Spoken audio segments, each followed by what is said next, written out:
The studio lights reflected off General Korath's mechanical hands as he reached the climax of his testimony. Lisa Martinez had conducted thousands of interviews in her career, but she had never seen a military commander show such visible distress when discussing a conflict his side had officially won. The general's forearms moved restlessly as he prepared to reveal the final truth about the Terra War. Ms. Martinez, everything I have told you leads to one inescapable conclusion, Korath said, his translator struggling with the emotional weight of his words. The coalition did not end the war because we achieved our objectives. We ended it because we finally understood what we were fighting. Lisa leaned forward, sensing that the most important revelation was yet to come. What did you understand? We understood that this was never about mining rights in the Proxima system, Korath replied. It was never about territory or resources or trade agreements. This war was about whether humanity would be allowed to exist as an independent species, and we discovered that your people were prepared to die, rather than accept any alternative. The general activated a small holographic display that showed star charts from the final months of the war. Red zones marked areas where human forces had been active, but the pattern was unlike anything in conventional military history. Instead of trying to hold territory, human forces had been systematically destroying the infrastructure necessary for galactic civilization. Your species revealed something that terrified our military planners, Korath continued. Every human installation, every ship, every colony was prepared for complete destruction rather than surrender. You weren't fighting to win, you were fighting to prove that nothing in the galaxy could force you to submit. Lisa studied the tactical display and began to understand the scope of what Korath was describing. Humanity was willing to commit species suicide rather than accept defeat. More than that, the general said, his voice dropping to barely above a whisper. You were willing to take the rest of galactic civilization with you. Our xenobiologists discovered that human settlements throughout occupied space had been equipped with weapons capable of sterilizing entire star systems. If we had continued the war to its logical conclusion, both species would have been extinct within a decade. The revelation hung in the air between them like a physical presence. Lisa had suspected that humanity's military capabilities were more extensive than public records suggested, but the idea that her species had been prepared for mutual annihilation was beyond anything she had imagined. Why didn't the coalition simply withdraw after realizing this? She asked, Korath's mechanical hands clenched into fists. Because we thought we could outlast you. We believed that eventually human resolve would break, that your people would choose survival over independence. Every species in coalition history had eventually accepted terms when the cost became too high. But humans didn't break. No, Korath said, and his translator carried something that might have been awe. As the war continued, your species became stronger. Our psychological warfare specialists reported something unprecedented in galactic military science. Extended combat was making humans more effective rather than less so. Lisa remembered the stories her grandfather had told about the war years. Entire communities working together with single-minded purpose, children learning advanced mathematics and science to contribute to the war effort, elderly people volunteering for dangerous missions with calm determination. She had always thought these were just wartime propaganda stories. The coalition discovered that human brain chemistry changes during prolonged stress, Korath explained. Hormones that cause other species to seek peace instead heighten human focus and determination. Your people literally evolved during the conflict to become better warriors. The general activated another display, showing coalition casualty reports from the final months of fighting. The numbers were staggering. Millions of alien military personnel killed or disabled, hundreds of ships destroyed. Entire fleets rendered combat ineffective due to what coalition doctors had classified as terror-induced psychological disorders. Our military commanders began refusing orders to engage human forces, Korath admitted. Veteran warriors with decades of combat experience reported that fighting humans was unlike anything they had encountered. Your people showed no fear, no desire for self-preservation, no willingness to negotiate even when facing certain death. Lisa tried to imagine what it must have been like for alien soldiers to face human forces that treated death as just another tactical option. When did the coalition leadership realize they had made a mistake? The turning point came when we intercepted human strategic communications, Korath replied. Your military planners were discussing battle strategies for conflicts that might not occur for 50 years. They were preparing your children and grandchildren to continue fighting even if every adult currently alive was killed. The implications of this long-term thinking were staggering. While the Coalition had been fighting a conventional war with limited objectives, humanity had been preparing for a multi-generational conflict that could last for centuries. We realized that we weren't fighting a military campaign. Korath continued. We were fighting a species that had made warfare its primary evolutionary strategy. Every aspect of human society was designed to support extended conflict. Your entire civilization was a weapon pointed at anyone who threatened your independence. Lisa felt a chill as she began to understand the true scope of what her species had become during the war. The Coalition decided that victory was impossible. Victory was possible, Korath corrected, but it would have required the complete extermination of humanity, and the cost would have been the destruction of Coalition civilization as well. We would have won a galaxy of dead worlds inhabited by the few survivors of a dozen extinct species. The general paused and looked directly at Lisa. More importantly, we realized that even total victory wouldn't have achieved our original objectives. We had wanted to incorporate humanity into the Coalition as a client species. But your people had proven that they would rather die than accept subjugation by anyone, for any reason. The studio was completely silent except for the hum of recording equipment. Lisa tried to process the magnitude of what she was hearing. Humanity hadn't won the war through superior technology or brilliant strategy. They had won by being more willing to sacrifice everything than their enemies were willing to take it from them. The final intelligence report that ended the war came from our Xenopsychology division, Korath said. They concluded that humanity was the only known species in galactic history that actually became stronger under pressure. Every attack made you more dangerous. Every casualty made you more determined. Every escalation revealed new capabilities we didn't know you possessed. Lisa thought about the human settlements that had continued expanding after the war, the children who had grown up during the conflict, the technologies that had emerged from military research programs. The Coalition realized they had awakened something that was better left sleeping. Exactly, Korath replied. We had spent centuries believing that civilized species naturally sought peaceful coexistence. We thought that warfare was an aberration, something that rational beings engaged in only when absolutely necessary. Your species taught us that we were wrong. The general's forearms gestured at the holographic displays showing human expansion since the war's end. New colonies, growing populations, advancing technology, expanding influence throughout previously neutral star systems. Humanity revealed that some species are naturally suited for conflict, Korath explained. Your people spent millions of years evolving to be the perfect predator. You developed intelligence, technology, and social cooperation, all in service of becoming more effective at warfare. When we attacked you, we reminded you what you were born to do.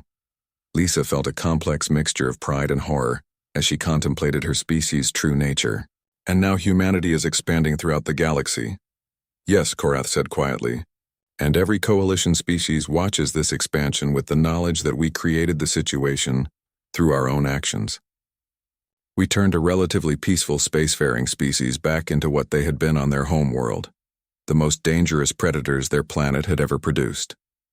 The interview was drawing to a close, but Lisa had one final question. General, what would you say to those who argue that the Coalition should attempt to contain human expansion through military action? Korath was quiet for a long moment. When he spoke, his words carried the weight of someone who had learned a terrible lesson at an enormous cost. I would tell them that the Coalition tried that approach once. The result was 42 million Coalition casualties and the discovery that humanity possesses weapons capable of sterilizing entire star systems. The general looked directly into the camera, addressing viewers across dozens of worlds and hundreds of species. More importantly, I would tell them that we learned something about human nature that every species in this galaxy needs to understand. Humans don't fight because they want to conquer or because they enjoy violence. They fight because they believe that freedom is worth more than life itself. The Coalition War Council chambers on Centauri Prime had never seen such tension. 12 species that had fought together for centuries now questioned everything they thought they knew about warfare.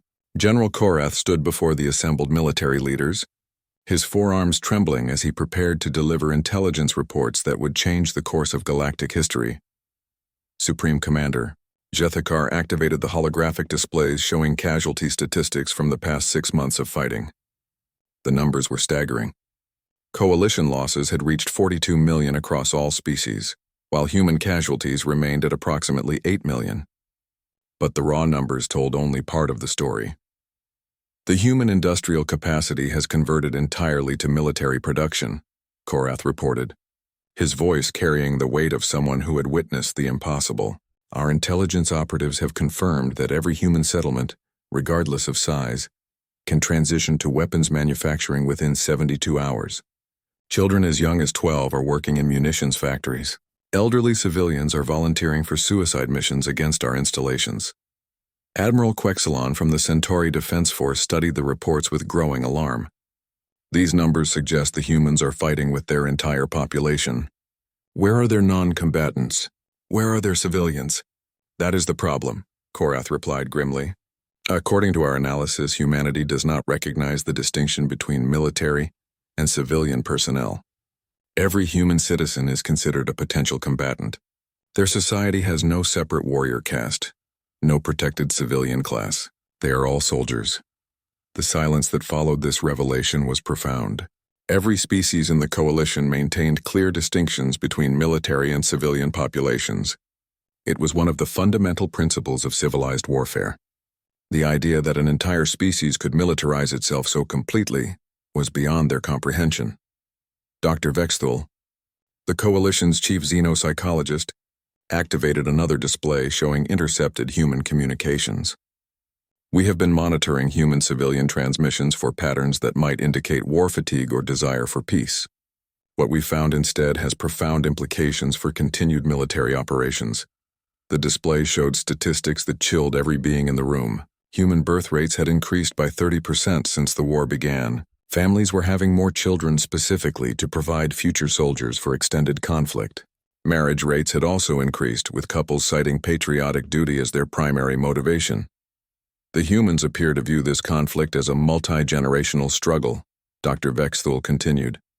They are literally breeding for war, preparing their species for decades of continued fighting.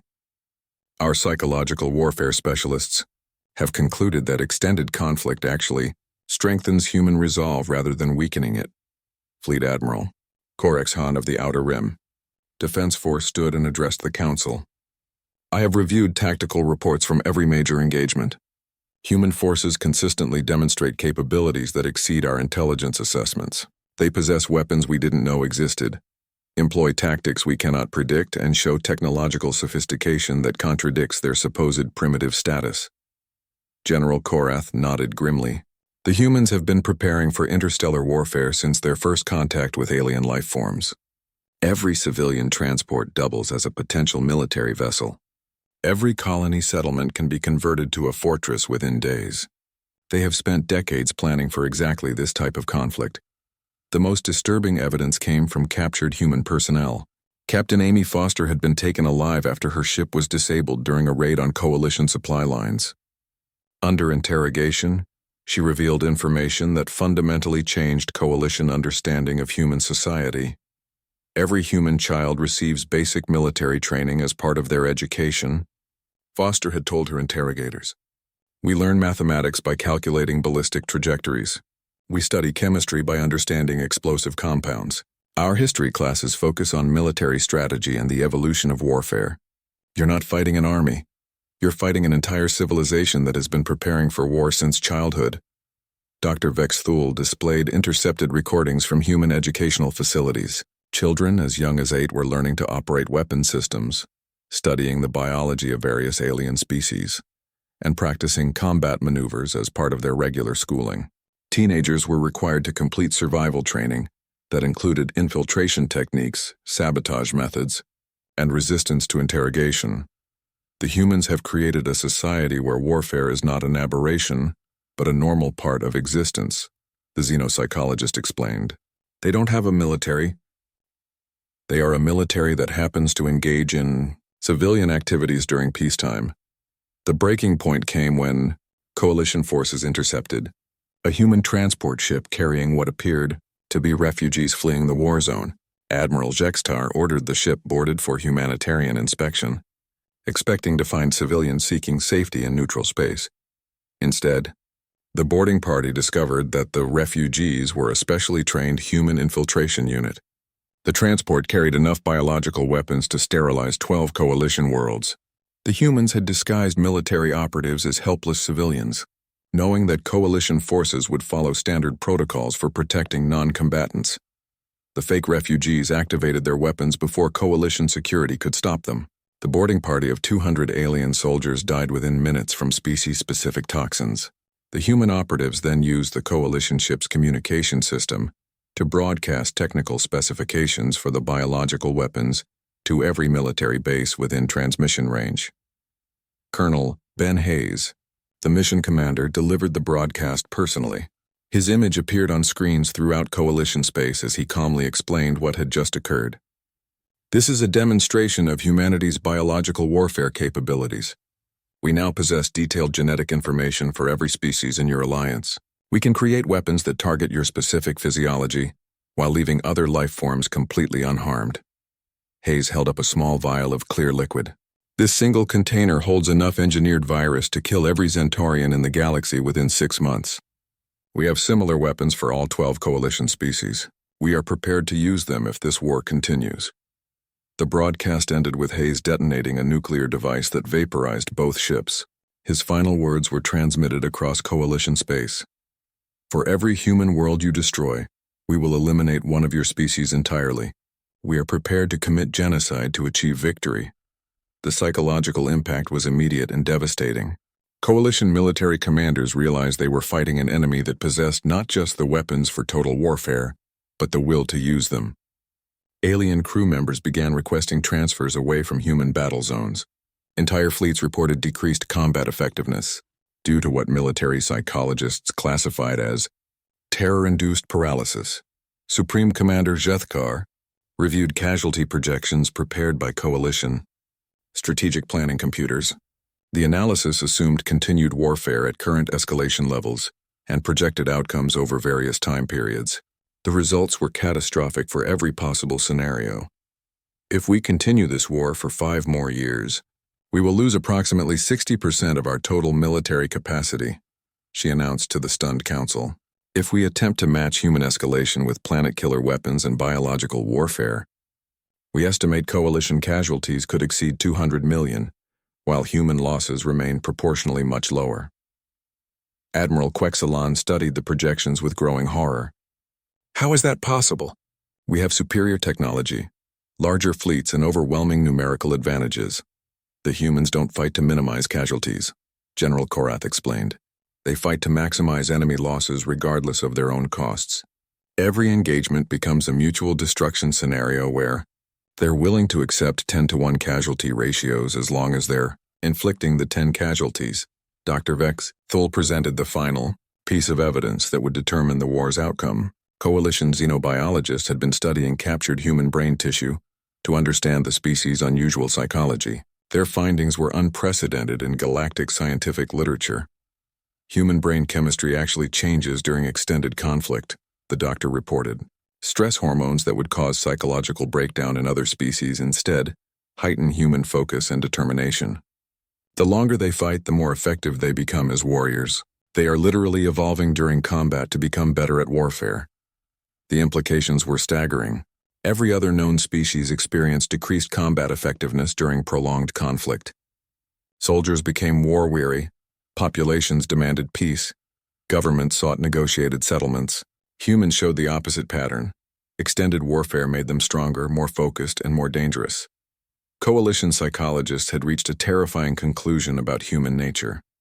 The species had evolved on a world where constant warfare was necessary for survival. Unlike every other sentient race in the galaxy, humans actually thrived under the stress of combat. The Coalition War Council met in emergency session 3 months after the Battle of Titan's Gate. General Korath sat at the massive circular table, surrounded by military leaders from 12 different species. The holographic display showed star charts with red zones marking areas where human forces had been active. There were far too many red zones. Supreme Commander Jethkar of the Altarian fleet stood at the center of the chamber. Her 6 arms gestured at the tactical display showing human ship movements across multiple star systems. The situation is unacceptable. These humans are fighting a guerrilla war across 3 sectors. They're hitting our supply lines, attacking our mining operations, and disappearing before our response fleets can engage them. Admiral Quexelon from the Centauri Defense Force activated another display. Our casualty reports show losses 3 times higher than initial projections. Human forces are using unconventional tactics that our combat computers cannot predict or counter effectively. Korath looked at the data and felt the same unease that had been growing since the first battle. The humans are not fighting to hold territory. They're fighting to make continued warfare too expensive for us to maintain. Every engagement costs us more ships and crew than we can afford to lose. Then we escalate, Supreme Commander Jethkar declared. The Coalition Council has authorized the use of planet-killer weapons against human civilian targets. If these creatures want total war, we will show them what total war means. The room fell silent. Planet-killer weapons had not been used in over a century. They were considered tools of last resort, weapons that civilized species employed only when facing existential threats. Using them against human colonies would send a clear message that the Coalition was prepared to commit genocide rather than accept continued. Resistance Fleet Admiral John Parker received the intelligence report while aboard the human. Command Ship Retribution. The message was brief and devastating. New Austin Colony, population 2 million, had been completely destroyed by Coalition orbital bombardment. No survivors had been detected. Parker read the report twice before setting it aside. His bridge crew waited for orders, their faces showing the same cold fury that their commander felt. New Austin had been a farming world, home mostly to families who had volunteered to establish humanity's first agricultural colony outside the solar system. Communications, Parker said quietly. Send a priority message to all fleet commanders. Authorization Omega is now in effect. All rules of engagement are suspended. We are now fighting for the survival of our species. The response was immediate. Across human space, military commanders opened sealed orders that had been prepared for this exact scenario. Protocol Omega was humanity's contingency plan for total warfare, a doctrine that assumed conventional military victory was impossible and required alternative methods. Captain Amy Foster commanded a human stealth ship that had been stalking Coalition supply convoys near the Vega system. When she received the Omega authorization, she opened a secure weapons locker that had remained sealed throughout the war. Inside were devices that humanity had hoped never to use against living beings. The Coalition transport ship carried food supplies for a forward military base. Its crew of 800 aliens had no warning when Foster's ship attached itself to their hull like a parasite. The humans cut through the transport's armor plating and deployed weapons that the Coalition had never encountered, nanobotic swarms designed specifically for the Centaurian respiratory system spread through the ship's ventilation system. Within minutes, every Centaurian crew member was dead. The few Altarian officers survived long enough to send a distress signal before a different nanobot strain, calibrated for their unique cellular structure, finished them off. Foster's team stripped the transport of everything useful before setting it adrift. The ship was found 3 days later by a Coalition patrol. The discovery of species-specific biological weapons sent shockwaves through the alien military command. Similar attacks began occurring throughout Coalition space. Human special forces teams infiltrated military bases using weapons tailored to each species' biology. Supply depots were destroyed by devices that consumed metal from the inside out. Communication relays were sabotaged by quantum viruses that made repair impossible. Most disturbing of all were the psychological warfare tactics. Human agents began broadcasting messages directly to Coalition civilian populations, explaining in detail what would happen to their worlds if the war continued. The messages weren't threats. They were technical specifications for weapons humanity was prepared to use. Dr. Lisa Chen worked in a secret laboratory hidden in an asteroid field outside human space. She had spent 2 years developing biological agents specifically designed to target alien physiology. When Protocol Omega was authorized, her research moved from theoretical to operational. The Centaurian strain is ready for deployment, she reported to Admiral Parker via encrypted transmission. It targets their primary respiratory system and has a 98% fatality rate. The Altarian variant affects their nervous system and causes complete paralysis within 6 hours. How many planets could we sterilize with current production capacity? Parker asked. Every coalition world within 50 light years, Chen replied without emotion. We've also developed atmospheric processors that can convert any planet's air into a toxic environment for specific species. The process is irreversible. Parker absorbed this information with the same calm demeanor he had shown throughout the war. Prepare the weapons for deployment, but do not release them yet. I want the Coalition to know we have these capabilities before we use them. The psychological impact was immediate. Intercepted Coalition communications showed growing panic among alien military commanders. They had assumed human technological inferiority, but the weapons being deployed suggested decades of secret research and preparation. Captain Ben Hayes led a human infiltration team that penetrated the heavily defended Coalition command base on Kepler 7. Their mission was not to steal information or sabotage equipment. It was to prove that nowhere in Coalition space was truly safe from human reach. Hayes and his team of 12 humans spent 6 weeks infiltrating the base's security systems. They moved through maintenance tunnels, hacked computer networks, and eliminated guards without triggering any alarms. When they reached the central command center, Hayes activated a device that every Coalition commander feared. The quantum mine was no larger than a briefcase, but its detonation created a subspace rupture that made faster-than-light travel impossible within a radius of 10 light years. The explosion trapped 3 Coalition fleets in the system, cutting them off from reinforcement or retreat. Hayes and his team died in the blast, but they had achieved something unprecedented.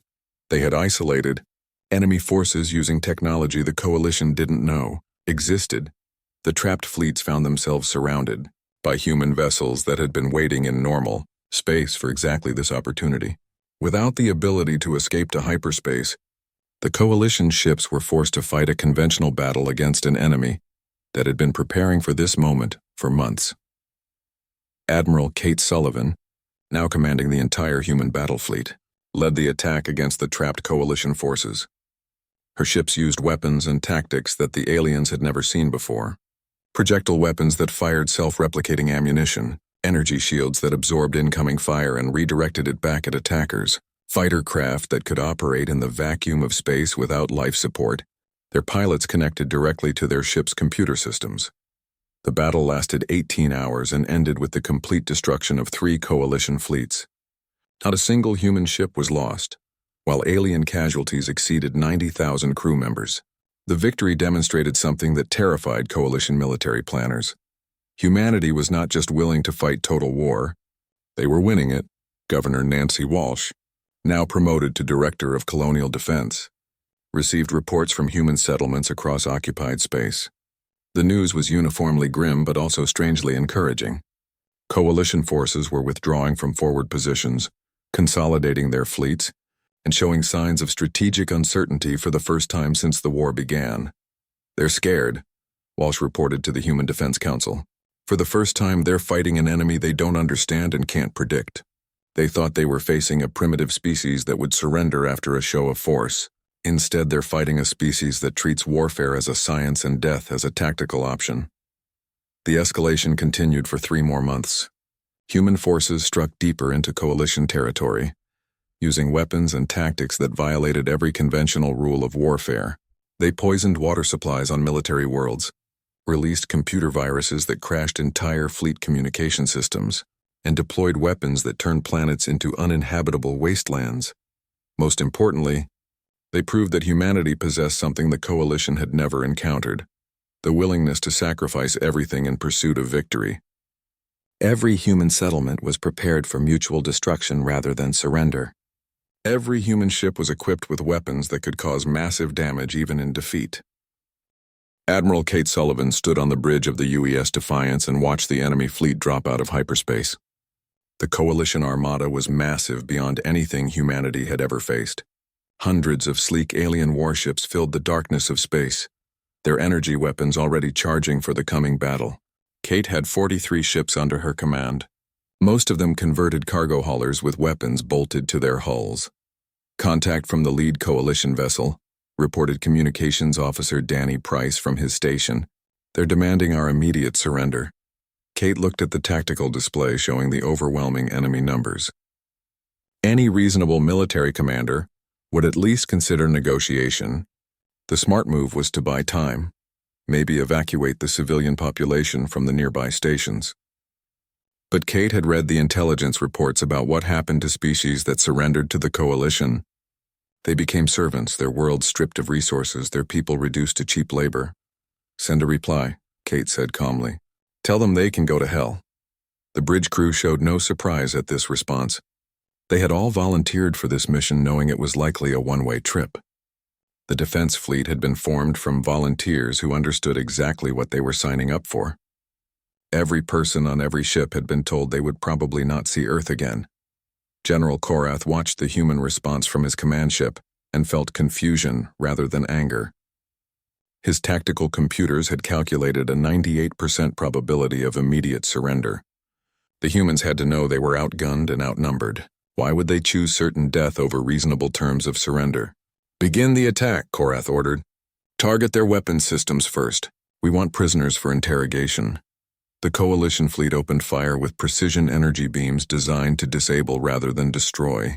This was supposed to be a demonstration of superior firepower, not a massacre.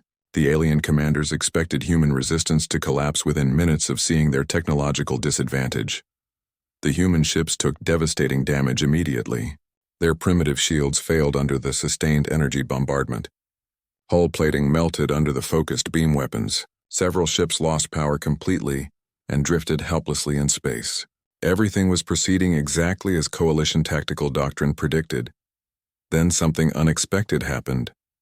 Captain Ryan Brooks commanded the human destroyer Liberty, one of the ships that had lost main power. His engines were failing, weapons were offline, and life support was running on emergency backup.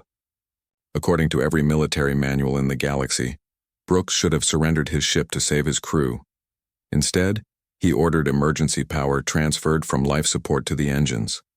The Liberty began moving toward the Coalition flagship, a massive dreadnought that outweighed the human ship by a factor of 50. Coalition sensors detected the movement but dismissed it as an attempt to escape. Sir, Brooks's tactical officer reported, we have enough power for one engine burn. We can reach minimum safe distance from the flagship in 90 seconds. Negative, Brooks replied calmly. Plot an intercept course for their main reactor housing. All hands, this is the captain. We have 30 seconds to reach escape pods. Anyone not in a pod when I give the final order will die with the ship. Not one of his 300 crew members left their stations. Korath watched in growing alarm as the human ship accelerated directly toward his flagship. Coalition defensive systems tried to target the Liberty, but the ship was already too close for the larger vessel's weapons to track properly. In the final seconds before impact, Korath realized what the humans were doing. The Liberty struck the Coalition flagship's reactor core at full speed. The explosion tore through both ships, vaporizing the human destroyer instantly and crippling the massive alien dreadnought. 300 human lives ended in that moment, but they took over 2,000 Coalition crew members with them. Other human captains watched the Liberty's sacrifice and learned from it. Captain Amy Foster commanded a light cruiser that had lost half its weapons. Instead of withdrawing, she ordered her ship to ram a Coalition transport full of supplies. Captain Ben Hayes used his crippled vessel as a guided missile, targeting the enemy fleet's command coordination ship. The pattern repeated across the battle zone. Human ships that should have surrendered instead became weapons themselves. Crews that should have sought safety instead stayed at their posts to ensure maximum damage to the enemy. Coalition forces found themselves fighting an enemy that treated death as just another tactical option. Korath received damage, reports from across his fleet, and felt something he had never experienced. In decades of military service, uncertainty. The humans were losing the battle by every measurable standard, but they were making victory cost far more than anyone had expected. Sir, his tactical officer reported, human communications are being broadcast in the clear. They're not using any encryption. Put it on the main screen, Korath ordered. He wanted to understand what these creatures were thinking as they threw their lives away. The intercepted human communications were unlike anything the Coalition had ever heard in battle. There was no panic, no fear. No desperate calls for reinforcement. Human captains calmly reported their status and coordinated attacks with mathematical precision. When the destroyer Yorktown lost life support, Captain Lisa Carter simply informed the fleet that her ship had 8 minutes of emergency air remaining and requested target priority. This is Captain Sarah Johnson. Aboard the Phoenix came another transmission. Main weapons are offline, engines at 20%. I'm going to ram the supply convoy. Clear my flight path. Korath watched Johnson's ship accelerate toward a group of coalition supply vessels. Her final transmission was precise tactical coordinates for the next wave of human attacks. The Phoenix destroyed 3 supply ships before being vaporized by defensive fire. The battle continued for 3 hours. By any objective measure, the coalition was winning decisively. Human ships were being destroyed at a rate of 5 to 1. The alien fleet maintained superior firepower, better shields, and overwhelming numbers. But something was wrong with this victory. Coalition casualties were mounting far beyond acceptable levels for what should have been a simple police action. Every human ship that died took enemy vessels with it. Every desperate human attack somehow found the exact weak point that would cause maximum damage. More disturbing was the psychological effect on coalition forces. Alien crews began to fear the small human ships that should have posed no threat. The sight of a damaged human vessel moving toward them caused panic even when the ship appeared helpless. Coalition commanders started to realize that a helpless human ship was actually the most dangerous kind. When the last human vessel was destroyed, Korath looked at his casualty reports and felt sick. He had lost 37 ships and over 15,000 crew members. The humans had fought with obsolete equipment and inferior numbers, but they had made victory cost 10 times more than it should have. "Sir," his communications officer reported, "we're receiving a transmission from the human colony on Proxima 4. "Put it through," Korath said. A middle-aged human woman appeared on the screen. She wore civilian clothes, but her eyes held the same determination Korath had seen in the human military officers. "This is Governor Nancy Walsh of Proxima Colony. I understand you defeated our defense fleet." "Yes," Korath replied. "We are prepared to discuss terms of surrender." Governor Walsh smiled, and somehow that expression was more frightening than any weapon the humans had used. "General, you seem to misunderstand the situation. You didn't defeat our defense fleet. You defeated our first defense fleet. The second fleet is already on its way, and they're considerably better equipped than what you just faced." The transmission ended, leaving Korath staring at a blank screen. For the first time in his military career, he was beginning to understand that the coalition had made a terrible mistake. They weren't fighting a war against an inferior enemy. They were fighting something else entirely, something that didn't follow the rules of civilized warfare, something that was just getting started. The lights in the studio were too bright for General Vexton Korath's eyes. His forearms moved nervously as he sat in the chair that was too small for his massive frame. Across from him sat Lisa Martinez, the human journalist who had been trying to get this interview for 3 years. The cameras rolled and billions of beings across the galaxy watched as the most decorated military commander in coalition history prepared to speak. Lisa looked at her notes one more time and then stared directly at the alien general. She had waited too long for this moment to waste it with small talk. "General Korath, 8 years ago the Galactic Coalition suddenly ended all military operations against humanity. No explanation was given to the public. What really happened during the Terra War?" Korath's translator device hummed as it processed his words. When he spoke, his voice carried the weight of someone who had seen too much.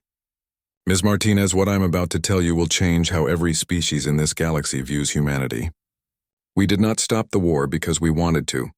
We stopped because we had to." The studio was completely silent except for the soft whir of the recording equipment. Lisa leaned forward slightly. "Can you explain what you mean by that?" "The war began over mining rights in the Proxima system," Korath said, his large eyes focusing on something beyond the cameras. "Your people had established colonies there. We needed the rare metals for our fleet expansion. It seemed simple enough. Humanity had been in space for only 30 years. Your technology was primitive.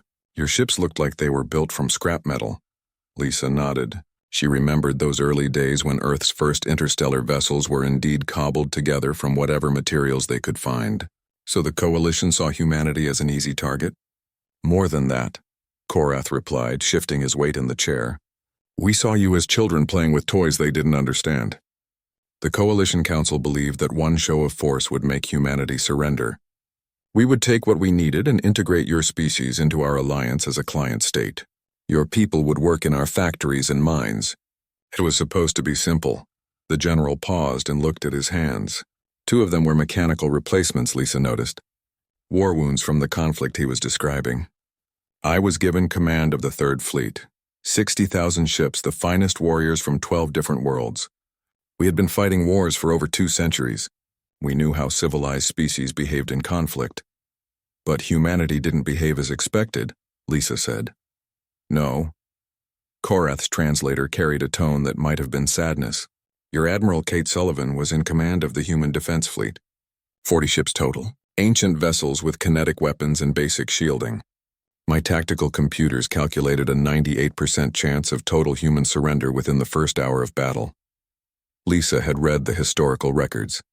The Battle of Titan's Gate was supposed to be humanity's greatest defeat. Instead, it became the beginning of something else entirely. What changed your calculations? The first engagement went exactly as predicted, Korath continued. Our energy weapons cut through your shields like they were made of paper. Your kinetic weapons could barely scratch our hull plating. Within 20 minutes, half of your fleet was destroyed or crippled. Any reasonable species would have requested terms of surrender. The general's 4 arms gestured in what Lisa recognized as the Zentaurian equivalent of disbelief. Instead, your Admiral Sullivan ordered all remaining ships to attack at point-blank range. Ships that should have retreated moved closer to our lines. Damaged vessels that could have escaped turned back to continue fighting. That sounds like standard military doctrine for a desperate situation, Lisa said. No, Ms. Martinez, it was not. Korath's voice became quieter. Standard military doctrine is to preserve as many lives as possible while achieving objectives. What we witnessed was something else entirely. Your Captain Ryan Brooks was commanding a ship called the Liberty. His engines were failing, his weapons were offline, and his life support was down to emergency power. Lisa knew the story of Ryan Brooks. Every human child learned about him in school. He rammed the Coalition flagship. He did more than that, Korath said, his mechanical hands clenching into fists. We intercepted his final transmission to his crew. He told them they had 30 seconds to reach the escape pods. Not one of his 300 crew members left their posts. They stayed at their stations and died with their ship to ensure maximum damage to our vessel. The studio remained silent as the implications of this sank in. Lisa had heard the story countless times, but hearing it from an enemy commander gave it new weight. Did this change your tactical assessment? Everything changed after that battle, Korath replied. We captured human communication signals throughout the engagement. There was no panic, no fear, no calls for help. Your officers calmly discussed which targets would cause the most damage, even as their ships were being destroyed around them. When Captain Sarah Johnson's destroyer lost life support, she used the ship's remaining power to ram our supply convoy. Her last words were tactical coordinates for the next wave of human ships. Lisa felt a chill run down her spine. She had never heard Sarah Johnson's story told from this perspective. How did the Coalition respond to this? We retreated, Korath said simply. For the first time in Coalition military history, we withdrew from a battle we were winning. My senior officers demanded an explanation. How could an inferior force cause us to retreat? I told them we needed time to understand what we were fighting. And what did you discover? Korath was quiet for a long moment. When he spoke again, his words were measured and careful. We discovered that we had made a fundamental error in our understanding of humanity. We assumed you would fight like every other species in the galaxy. We thought you would weigh the costs and benefits of continued resistance. We believed you would surrender when the price became too high. But humans didn't surrender. No, Korath said, and Lisa could hear something like fear in his voice. We learned that humans don't fight to win battles. You fight to prove that no one can make you quit. Every ship that died took enemy vessels with it. Every casualty made the survivors fight harder instead of seeking peace. It was unlike anything we had ever encountered. The interview continued for another hour, but Lisa could see that Korath was already reliving memories he would rather forget. The war that was supposed to last weeks had stretched on for months, and with each passing day, the Coalition had learned new and disturbing things about human nature in warfare. As the cameras stopped rolling, Lisa looked at the alien general who had commanded the most powerful military force in galactic history. He looked older than when the interview began, as if telling these stories had aged him. She wondered what other secrets he would reveal in the coming days, and whether the galaxy was ready to hear them.